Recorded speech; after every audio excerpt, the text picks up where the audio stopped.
எது தெரியுமா? விலகினால் சுடும் வினோத நெருப்பு, காதல்.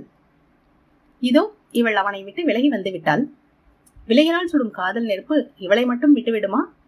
ஊரெங்கும் புயலும் மழையும், இவள் உள்ளத்திலோ புயல், விழிகளிலோ மழை.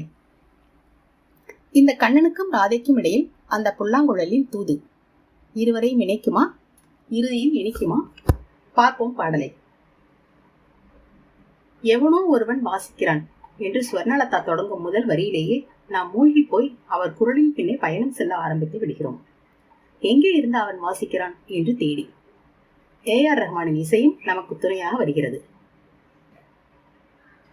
இசைக்கலைஞர்களுக்கு இசை போற்பது ஒரு தவம் என்றால், நம்மை போன்றோருக்கு இசை கேட்பதே ஒரு தவம்தான். மாதவனோ ஷாலினிக்காக வாசிக்க, ரஹ்மானோ நமக்காக வாசிக்க, கேட்டு கேட்டு கிறங்குவதை தவிர வேறு வழியே இல்லை நாம் தப்பிக்க. காட்டு மூங்கிலின் காதுக்குள்ளே அவன் ஊதும் ரகசியம்